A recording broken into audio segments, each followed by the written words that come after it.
Y el día de hoy el pasaje que tenemos, que el Señor tiene para nosotros, es Hechos capítulo 2, versículo 41 al 47. Hechos capítulo 2, versículo 41 al 47.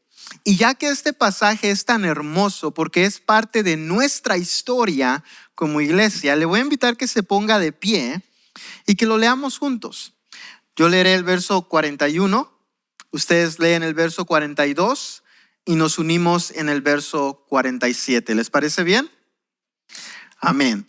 Hechos capítulo 2, versículo 41 al 47 dice así: Así que los que recibieron su palabra fueron bautizados, y se añadieron aquel día como 3,000 personas.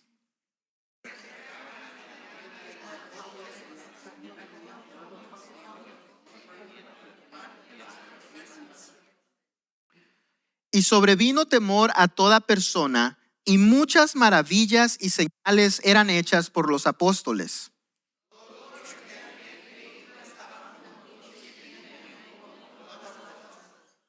Y vendían sus propiedades y sus bienes, y lo repartían a todos según la necesidad de cada uno.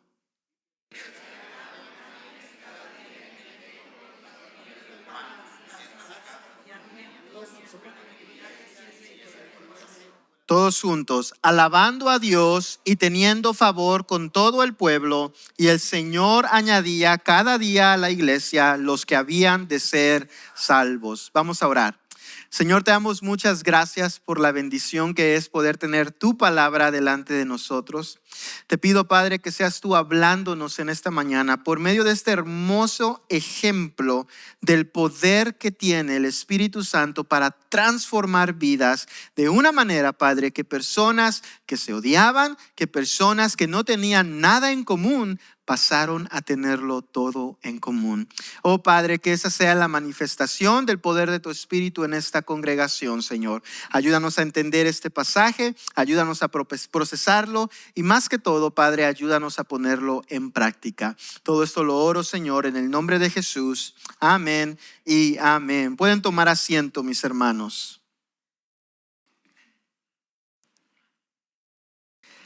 Escándalos, divisiones, pleitos, robos, mentiras, tristemente es la razón o son las razones por las cuales las iglesias en nuestros tiempos son mencionado mucho. No sé si a ti te ha tocado escuchar esta frase: ¿para qué quiero ir a la iglesia? ¿Para ser como tú? Pero mis amados hermanos, ese no era el testimonio de la primera iglesia. Ese no era el testimonio de la iglesia más pura en práctica que encontramos nosotros en el Nuevo Testamento.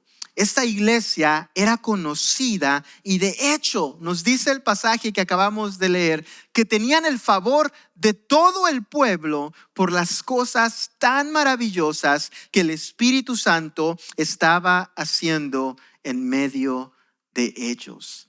Lamentablemente, tú y yo sabemos que vivimos en un mundo caído, que todo lo que acabamos de leer se nos hace extremadamente difícil. El simple hecho de pensar en vender una propiedad tuya por el bienestar de otro, lo estimo, pero no es para tanto. Muchas veces nosotros en nuestro contexto nos cuesta poder soportar a nuestros hermanos el domingo que venimos a la iglesia. Más sin embargo, en la palabra de Dios encontramos a este grupo de personas que añoraban y deseaban y amaban tanto el tiempo que pasaban juntos, que no solamente lo hacían el domingo, sino que cada día se veían y comían juntos en las casas, alabando al Señor. ¿Qué hace que una iglesia se vea de esa manera? Realmente, mis hermanos, esa es la pregunta equivocada. Porque la enseñanza del Nuevo Testamento es que toda iglesia de Jesucristo se debe de ver como esta iglesia que nos es presentada a nosotros en Hechos capítulo 2, versículo 41 al 47. ¿Cómo es que llegamos a ese punto? Déjenme les doy un poco de historia. ¿Cómo es que esta iglesia llegó a poder experimentar lo que nosotros acabamos de leer? En el principio, en primer lugar, esta iglesia no era 3,000. Esta iglesia no eran aún ni 1,000. Esta iglesia eran simplemente 120 personas que habían presenciado, que habían escuchado acerca de la resurrección de Jesucristo, que lo habían logrado ver, que habían escuchado el testimonio de los apóstoles y ahora se reunían ellos todos juntos, pero lo hacían en privado. En Hechos 1:15 se nos habla que estas personas, estos 120, siempre estaban juntos. Pero más adelante sucede algo increíble. La promesa que Jesús les hace en el capítulo 1, verso 8, de que el Espíritu Santo vendría y los empoderaría para que ellos fueran testigos, no solo en Jerusalén, sino en Judea, en Samaria y hasta lo último de la tierra. Vemos ese cumplimiento en ellos. Y nos dice el libro de Hechos que comenzaron a hablar en lenguas y que hubo un estruendo muy fuerte y que las personas que estaban alrededor escucharon y comenzaron a acercarse y quedaron atónitos y perplejos, unos porque los oían hablar en sus idiomas, lenguas natales de ellos que estos hombres no debían de poder hablar. Otros, nos dice el libro de los Hechos, que se burlaban y decían: estos están borrachos. Pero en este momento que todos los ojos estaban puestos en estas 120 personas, nos dice la palabra de Dios que Pedro se pone de pie y comienza a compartir el evangelio con estas personas. Y una presentación del evangelio tan sencilla, tan común, tan normal, mas Dios la usa para hacer algo increíble en estas personas. En el verso 37 vemos que estas personas que estaban escuchando se compungieron de corazón, sintieron pesado. Dios estaba obrando en ellos y vienen y preguntan a Pedro: ¿qué haremos? ¿Qué tenemos que hacer ahora?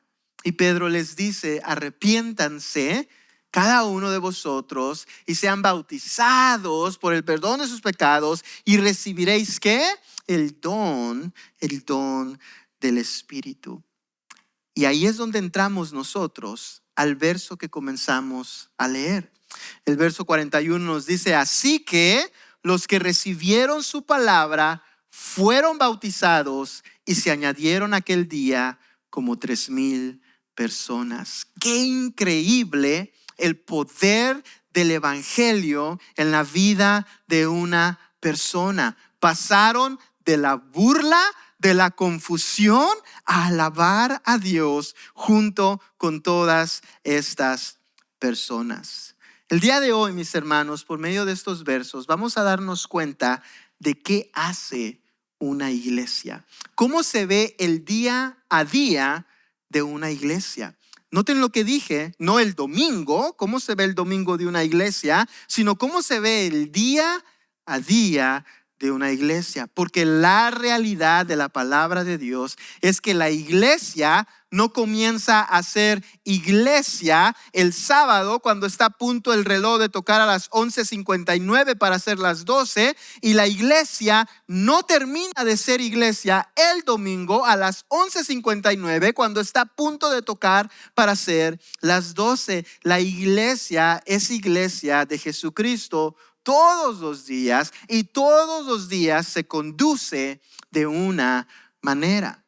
En nuestro texto vemos cómo se conduce la iglesia. Pero lo más importante y lo más fundamental que tenemos que entender es que no toda persona que asiste a una iglesia es parte de la iglesia.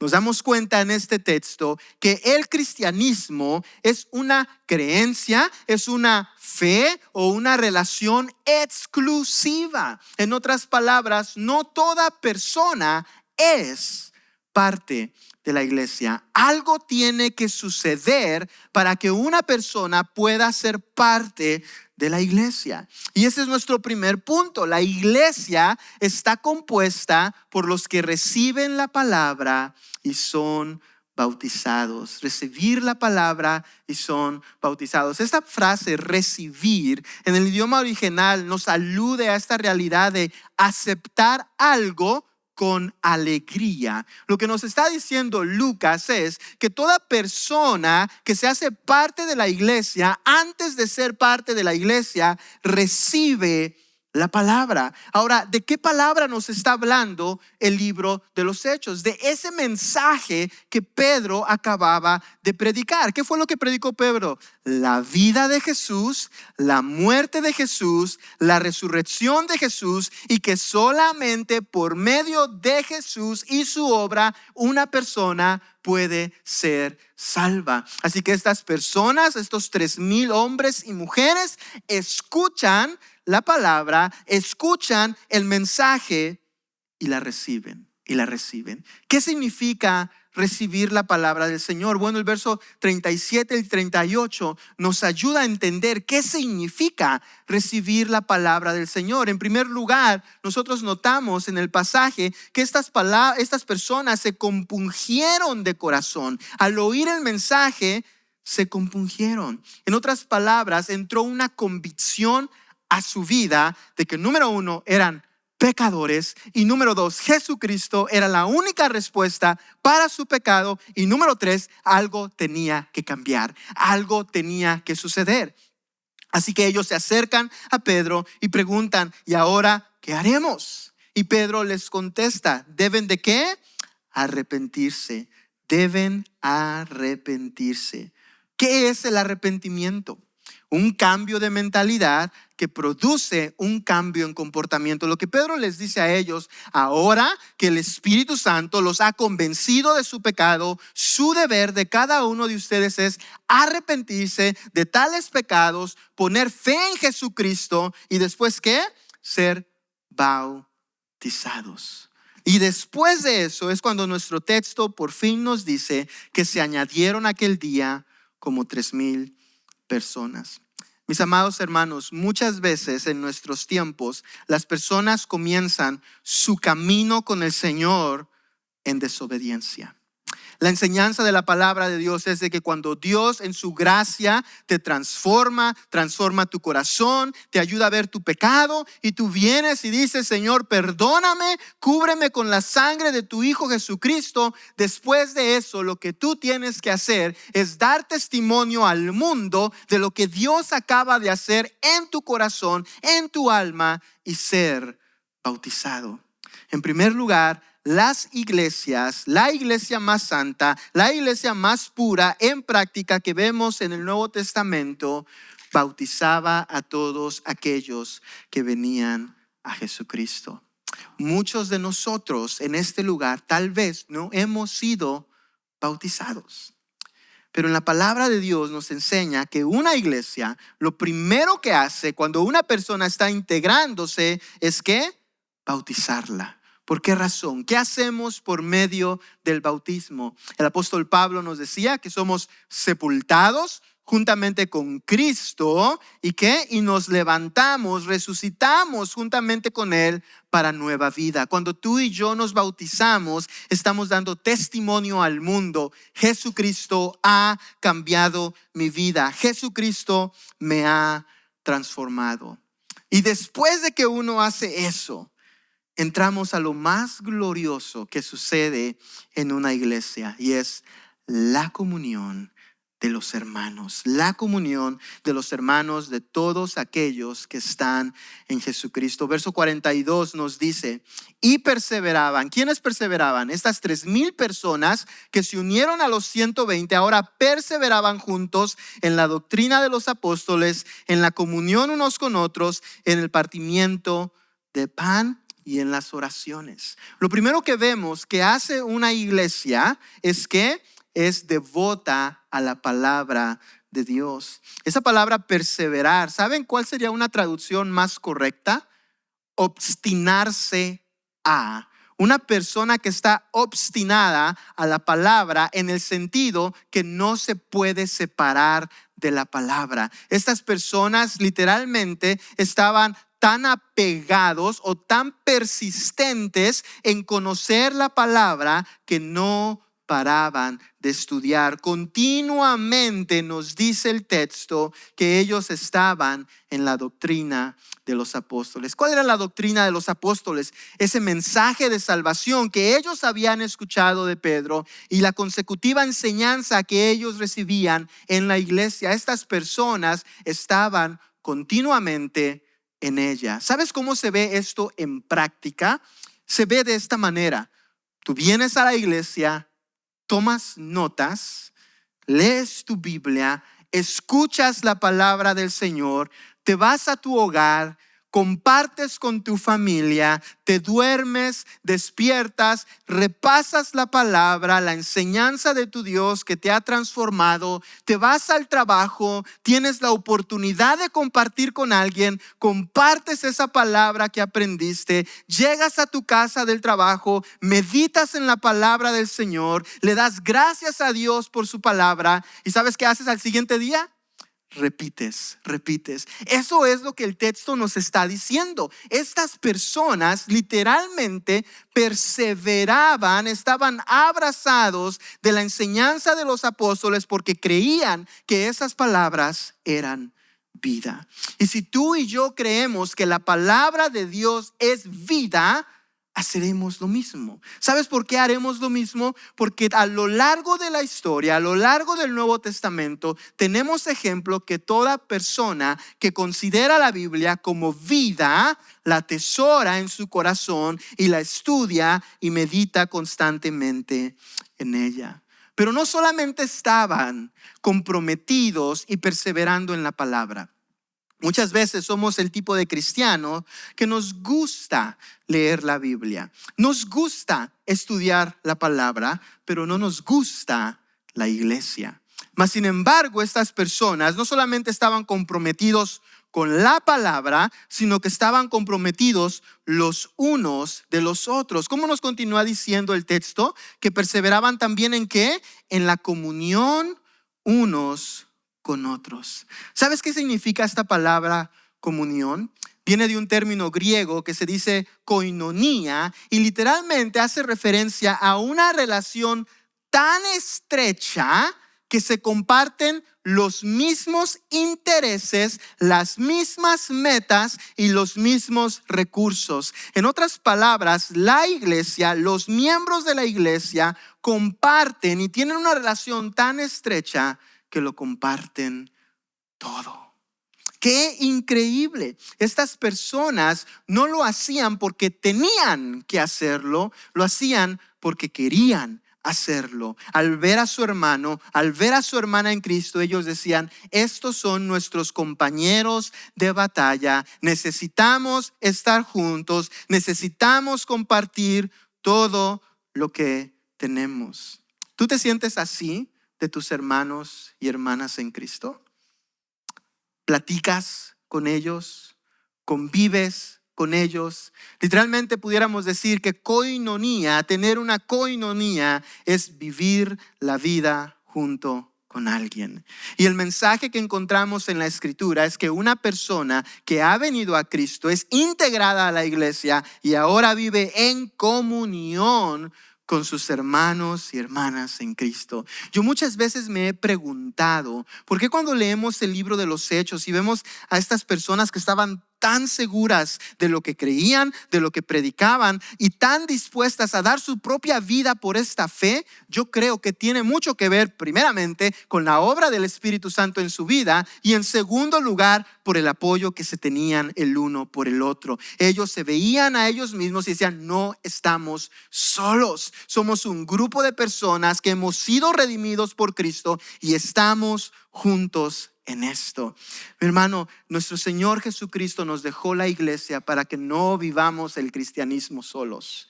Y muchas veces así queremos vivirlo. Tenemos hermanos, tenemos hermanas y muchas veces ni sabemos cómo se llaman las personas. Seamos honestas. Pero en su gracia soberana, Dios nos puso en esta iglesia local para que tú y yo le sirvamos y le busquemos y le amemos y le adoremos juntos, en comunión, con una misma meta. ¿Cuál es esa meta? Alabar a Dios, predicar el evangelio, buscarlo a Él, vivir en santidad, cada día ser más transformado por Él. Tenemos que vivir la vida juntos. Si no la vivimos juntos es cuando nos metemos en todo el tipo de problemas que pasamos.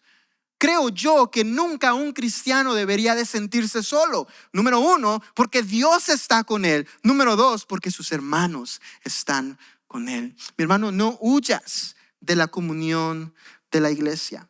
Pero no solamente estaban devotos y continuamente en la comunión los unos con los otros, sino también nuestro verso nos dice que estaban unidos y continuos ¿en qué? En el partimiento del pan. Ahora, al llegar a esta parte de nuestro texto, nos topamos con una realidad que tenemos que afrontar.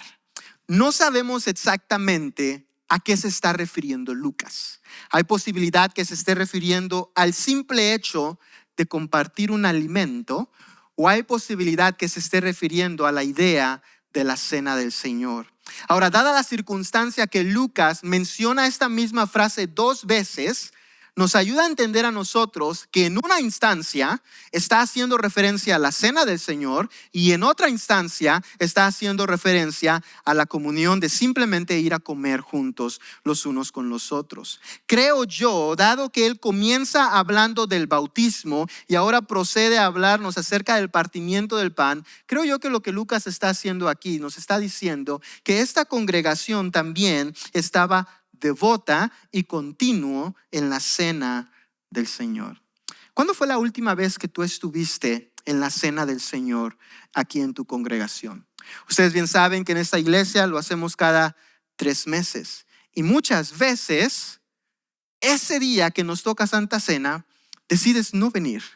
Y después, 3 meses después, ese día que nos toca compartir la cena del Señor, decides nuevamente no venir. Y pasa el tiempo y no participas. ¿Y por qué es necesario que nosotros participemos? Cuando nosotros probamos de la mesa del Señor, estamos recordándolo a Él. Estamos recordando lo que Él hizo por nosotros, estamos recordando su gran sacrificio, estamos recordando su gran amor y es una oportunidad más para pedir perdón, porque todos nosotros necesitamos continuamente del perdón de Dios y es un gran recordatorio para hacer eso. La semana que viene nosotros estaremos celebrando la cena del Señor. Así que si planeabas no estar aquí, es importante que estés aquí. Es importante que como la iglesia primitiva nosotros nos reunamos y juntos como hermanos en Cristo, como miembros de esta congregación, compartamos y recordemos el sacrificio de nuestro Señor Jesucristo. Pero ¿qué más hacían estos cristianos? Estaban también perseverando ¿en qué? En las oraciones. Hace tiempo escuché decir a una persona que un cristiano usualmente comienza a orar a los 5 años de ser cristiano. Es tan poco común que lo hagamos que ya es una costumbre que es casi cuando entras al nivel avanzado, si es que hay nivel avanzado, es cuando comienzas a orar. Mas he aquí, estos creyentes son nuevecitos. Literalmente vienen a Cristo y Lucas nos está describiendo lo que ellos hacen con su vida día a día. Y una de esas cosas en las que ellos perseveran es que las oraciones. Pero no oraciones simplemente individuales, sino oraciones entre ellos, juntos, clamando el uno por el otro. ¿Cuándo fue la última vez que le llamaste a un hermano o a una hermana y le dijiste, vamos a orar? Te invito a mi casa, vamos a orar juntos, Vamos a buscar la voluntad del Señor en oración. Vamos a clamar por nuestra congregación. Vamos a clamar por nuestros hermanos que están sufriendo. Vamos a clamar por aquellos que están comenzando apenas su recorrido en la fe. Vamos a orar por ti y yo. Vamos a orar por el liderazgo de nuestra congregación. Vamos a orar por nuestra ciudad. ¿Cuándo fue la última vez que tú hiciste eso? Mas he aquí, son marcas de una iglesia. Son marcas esenciales que no pueden faltar en una iglesia. Pero el pasaje continúa. Verso 43 nos dice: y sobrevino temor a toda persona, y muchas maravillas y señales eran hechas por los apóstoles. Esa palabra sobrevino literalmente significa llegar a existir. En otras palabras, no había algo y ahora ya hay algo. ¿Y qué es lo que ahora ya había? Nos dice temor, pero no temor simplemente de miedo, sino nos habla de un sentimiento que te intimida, pero te lleva a la reverencia, te lleva a dar respeto. Lo que nos está diciendo el pasaje es que al ellos ver la obra de Dios, la transformación hermosa que estaba haciendo el Señor en su congregación, ellos fueron intimidados, pero no se alejaron, sino que eso los llevó a dar reverencia a Dios y a dar respeto al Señor. ¿Tú estás atento a lo que Dios está haciendo en tu congregación? Es necesario que estemos atentos. Estas personas estaban al pendiente de ver la obra de Dios. Nos dice que estaban sucediendo maravillas. Maravillas alude a algo sobrenatural. Y nos dice que estaban sucediendo señales. Señales alude a un milagro con el propósito de que tú escuches el evangelio. Entonces, estas personas, al ver todo esto, dice que ellos venían y daban reverencia a Dios y daban respeto a Dios y se sometían más al Señor. Mi hermano, una marca distintiva de una iglesia es que tú estás al pendiente de lo que Dios está haciendo en la vida de tu hermano, de tu hermana. Tu hermano que tal vez siempre llega tarde a la congregación y tú lo ves llegar temprano. En vez de criticarlo, ay, ¿qué habrá pasado hoy que llegó temprano? Dices, gloria a Dios que mi hermano llegó a la iglesia. En vez de decir, ay, no lo había visto en 3 meses, no lo voy a volver a ver en 1 año ya. Oh, gloria a Dios que mi hermano está aquí. Mi hermano, somos un cuerpo, somos un equipo que Dios nos puso aquí. Y la iglesia lo que hace está al pendiente de la obra de Dios a su alrededor. Muchos de nosotros no nos damos cuenta ni de cosas básicas. Un hermano, una hermana en Cristo cumplió años. Gracias Dios que le diste un nuevo año, un año más a mi hermano, a mi hermana. Un hermano, una hermana cumplen años de casados. Gracias Dios que los has mantenido juntos. ¿Estás al pendiente de la obra de Dios en tu congregación? Eso es lo que hacía esta iglesia primitiva.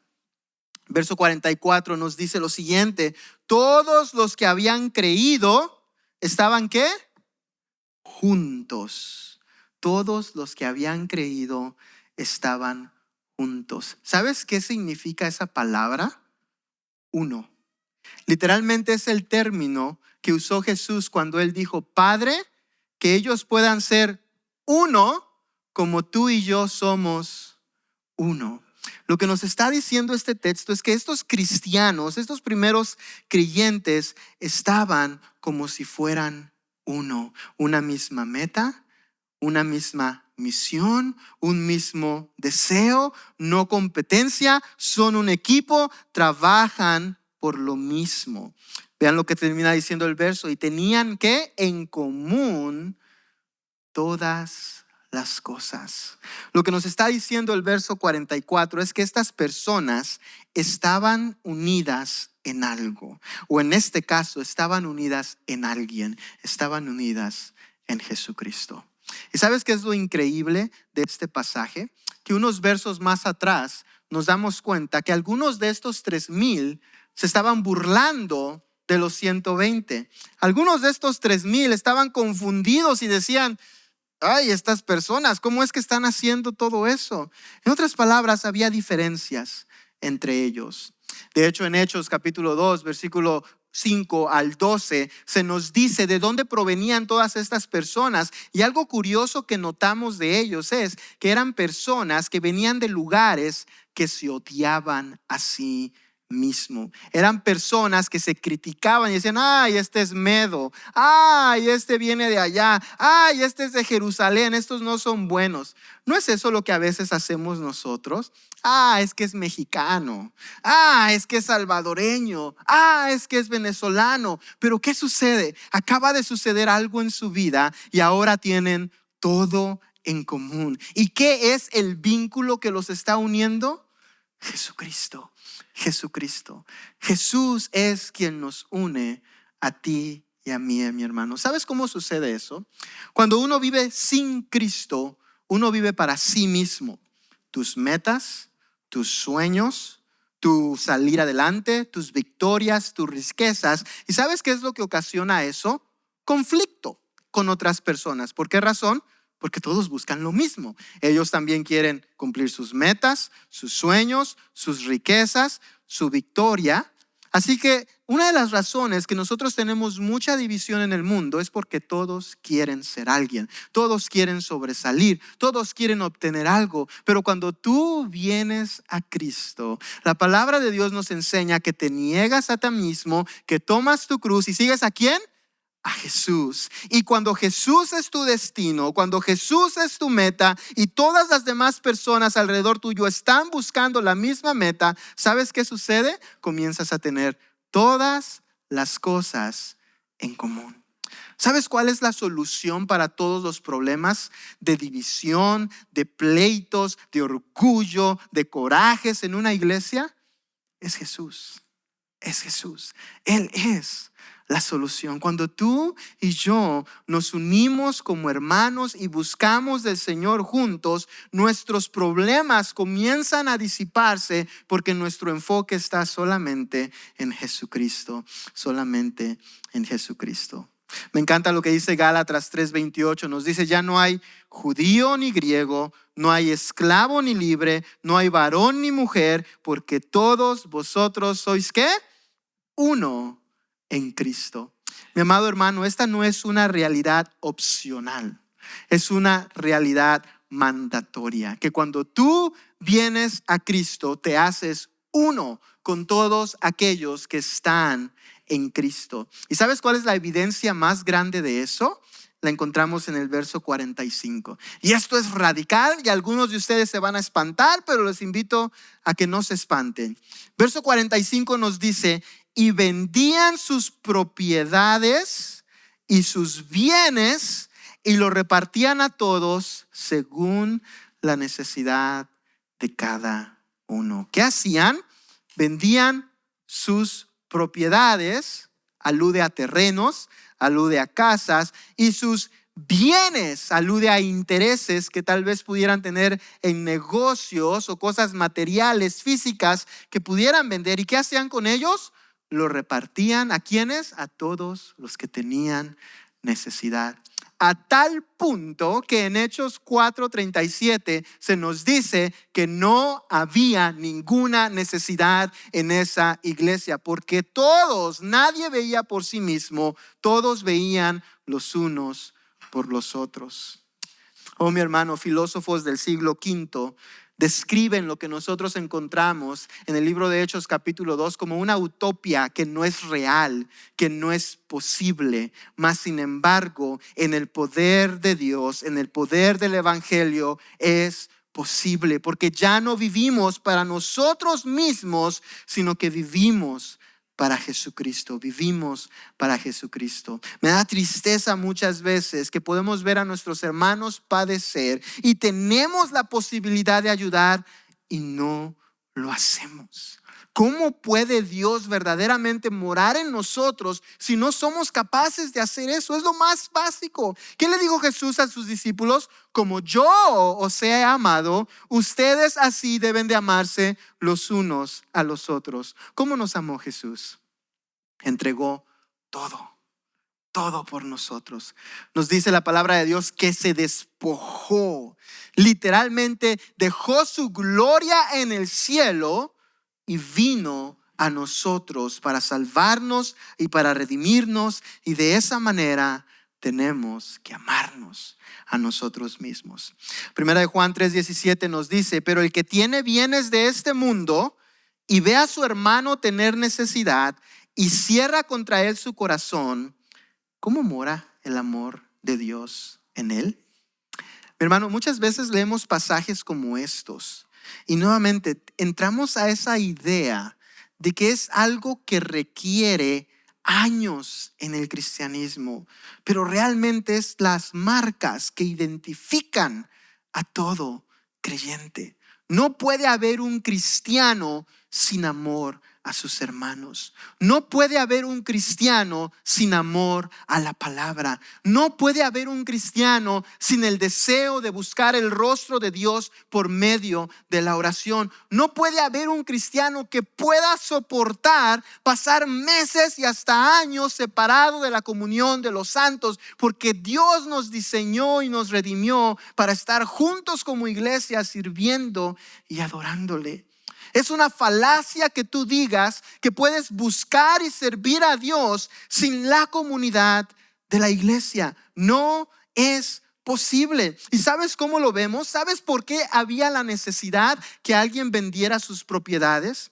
Estos 3,000 que vinieron a Cristo en el día de Pentecostés, cuando estaba esta celebración en Jerusalén. Cuando sucedía esta celebración, personas viajaban de otras ciudades, viajaban de otras regiones. Por eso fue que fue tan maravilloso que los 120 estaban hablando en sus idiomas, porque ellos decían: ¿cómo hablan nuestros idiomas? Y lo que sucede aquí es que cuando estas personas vienen y conocen de Cristo, ¿sabes qué decisión tan radical tomaron? No podemos regresar a nuestro hogar. ¿Sabes por qué? Porque en aquellos días solo había una iglesia y estaba en Jerusalén. Así que multitud de personas de estos 3,000 decidieron dejar todo atrás y estar dentro de la comunión con los santos. Mas he aquí el problema con el que se topaban es que ya no tenían trabajo, que ya no tenían comida, que sus propiedades se habían quedado atrás. Mas he aquí estaban sus hermanos para ayudarlos, para cuidarles y para protegerles. Esa es la historia de la iglesia. ¿Sabes por qué el mundo secular recuerda y reconoce a la iglesia a lo largo de la historia? Por los orfanatos, por los hospitales, por los hoteles, por el hospital, por poder ayudar a personas. Esas son las razones que la historia secular nos recuerda. Y tal pareciera que hoy en día estamos perdiendo nuestra identidad. Mas esto es algo totalmente básico y fundamental en la vida de toda iglesia. Veamos verso 46. Y perseverando unánimes cada día en el templo y partiendo el pan en las casas, comían juntos con alegría y sencillez de corazón, alabando a Dios y teniendo favor con todo el pueblo. Y el Señor añadía cada día a la iglesia los que habían de ser salvos. Vemos nuevamente esta palabra: y perseverando unánimes cada día en el templo. Tal vez tú te preguntes, ¿por qué en el templo? Bueno, las primeras iglesias se reunían en casas. ¿Cuántas personas caben en una casa? Nuestros tiempos, yo creo que bien apretaditos, unos 30, 35. En aquellos tiempos, muy similar, tal vez un poquito más. Si era una casa de un rico, a lo mejor podían caber hasta 100. Sabemos que en este aposento alto estaban 120. Pero de un día para otro, la iglesia va de 120 a 3,000. Ahora, ¿dónde se reúnen? En el templo. El templo era el único lugar, y de hecho era común que grupos se reunieran y tuvieran sus reuniones en el templo. Y esta iglesia comienza a hacer eso, pero noten cada cuánto lo hacían. ¿Cada cuánto lo hacían? Cada día en el templo. Un día a la semana no era suficiente para ellos. No te estoy diciendo que tienes que venir todos los días, pero muchas veces nosotros no podemos ni un día a la semana. Es mucho. Mas he aquí, cuando una persona ha sido investida por el poder del Espíritu Santo, no puede hacer otra cosa más que buscar, alabar al Señor, buscar aprender de su palabra. ¿Y qué más hacían? Me encanta cómo está conectado. Después de que salían del templo, partiendo el pan en las casas, comían juntos con alegría y sencillez de corazón. ¿Con qué? Con alegría y sencillez de corazón. ¿Cuándo fue la última vez que tú invitaste a un hermano o una hermana a comer en tu casa? Hace unas 2 semanas que estaba leyendo para este sermón, me salió una foto en WhatsApp y creo que eran los hermanos Manuel, nuestra hermana Marta, nuestra hermana Oscarleni, nuestro hermano Josué, nuestra hermana Ana y nuestro hermano Francisco. Y todos son de diferentes lugares. El hermano Manuel es de Cuba, la hermana Marta es de Colombia y están casados. ¿Se imaginan eso? Los hermanos Alemán son de México. Los hermanos Medina son de Venezuela, mas he aquí, estaban en un hogar compartiendo el pan juntos, disfrutando y pasando un buen momento. ¿Sabes quién hace eso? Dios.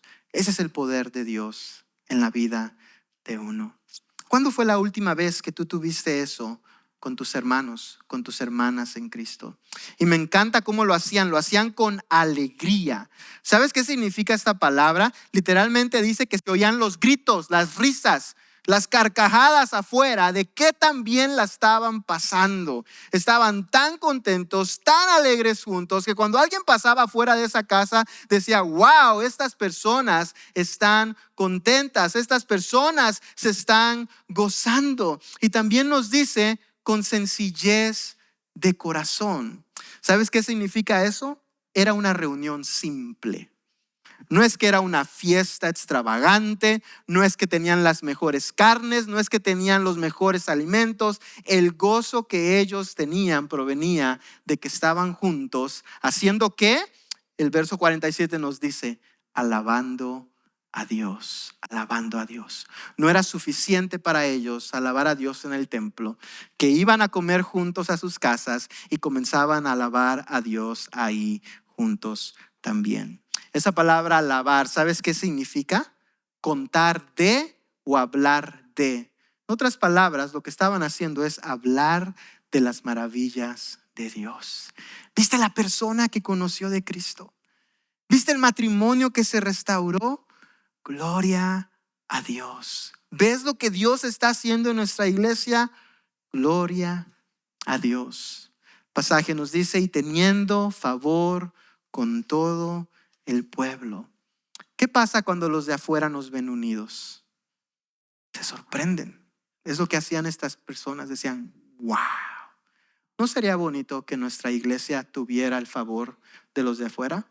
En vez de que dijeran, no, ¿para qué voy a ir a tu iglesia? Para estar en esos pleitos, para estar en esos problemas. Que pudieran decir, wow, yo quiero ir a tu iglesia. Quiero que Dios haga lo mismo en mi vida. Quiero que Dios me transforme a mí también. ¿Y por qué era posible todo esto, mis hermanos? El pasaje termina diciendo, y el Señor añadía cada día a la iglesia los que habían de ser salvos. La razón que todo esto era posible en esta congregación era porque Dios lo había hecho posible. Voy a decirte algo que tal vez no te guste escuchar, pero una de las realidades que encontramos en este pasaje, mi amado hermano, es que no se trata de algo que estas personas trataron de hacer por ellas mismas. Se trata de algo que el Señor hizo por ellos. Los transformó. Literalmente de la burla a la comunión. Y todo por Jesucristo. Si tú no ves estas características en tu vida, si no hay ese deseo de leer la palabra, si no hay ese deseo de estar por tus hermanos, de orar por ellos, de velar por ellos, de cuidar de ellos, necesitas lo que estas personas necesitaban antes de venir a Cristo. Necesitas el poder del evangelio en tu vida, porque ese evangelio es el que transforma tu corazón y te hace que todo esto sea posible. Verdaderamente lo que vemos en este pasaje es una utopía imposible para el mundo, mas todo es posible para Dios. Por medio del evangelio, tú y yo podemos amarnos, podemos atesorarnos, podemos cuidar los unos de los otros. Y cuando eso esté pasando en nosotros, ¿sabes qué va a hacer Dios? Va a seguir añadiendo y va a seguir creciendo esta comunidad de sus hijos que se aman, que se cuidan y se atesoran los unos a los otros. Te voy a dar algo práctico que tú puedes hacer. Usualmente una de las acusaciones más grandes que yo recibo como pastor es de que a veces no doy mucha aplicación, pero te voy a dar una aplicación fácil. ¿Qué vas a hacer hoy después de salir de la iglesia? Comer, ¿verdad? Invita a alguien, invita a alguien. Al pastor de preferencia. No, no es cierto. Invita a un hermano que nunca has saludado. A una hermana que tal vez la ves y simplemente la ves de lejos cada domingo. Invita a alguien. Ve y descubre el gozo de compartir con tus hermanos y hermanas en Cristo. ¿Y qué vas a hacer cuando estés sentados con ellos en la mesa? No vas a hablar mal del pastor. No vas a criticar a tus hermanos. Vas a alabar a Dios por lo que está haciendo en tu congregación. Vas a decir, ¿viste la hermana que regresó? ¿Viste lo que Dios está haciendo en esta familia? ¿Viste lo grandioso que Dios ha hecho en mi vida? Eso es lo que vas a hacer, mi hermano. Pónganse de pie.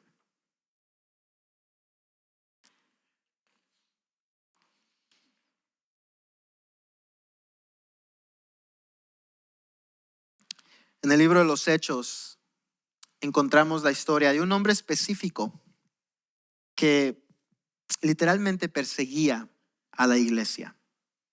La perseguía con coraje, con enojo, con furor y quería verla destruida.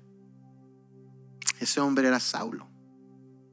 Pero un día tuvo un encuentro con Jesús. Y ese odio que tenía por la iglesia, esa envidia, ese coraje, esa amargura, fue cambiada por un amor profundo por sus hermanos. A tal punto que en sus últimos años, él dijo, mi cuerpo está marcado por el amor que he tenido por la iglesia de Cristo. Literalmente estaba marcado su cuerpo. Había sido apedreado por amor a la iglesia. Había padecido hambre por amor a la iglesia. Había sido golpeado por amor a la iglesia. Y aún dentro de la misma iglesia había soportado aflicciones por amor a la iglesia. ¿Saben qué es lo hermoso que dice al final de sus días? He peleado la buena batalla. En otras palabras, no había arrepentimiento. No había, yo no sé por qué todos estos años me sacrifiqué. No. Estaba contento y gozoso de lo que él podía haber hecho y había hecho con sus hermanos. Si no hay eso en ti, mi amado hermano y hermana, necesitas a Jesús. Necesitas a Jesús. Y si Él ha abierto tus ojos hoy, haz lo mismo que estas personas hicieron. Se compungieron de corazón y se arrepintieron y Dios transformó sus vidas. Los que odiaban llegaron a amar a la iglesia de Cristo. Vamos a orar.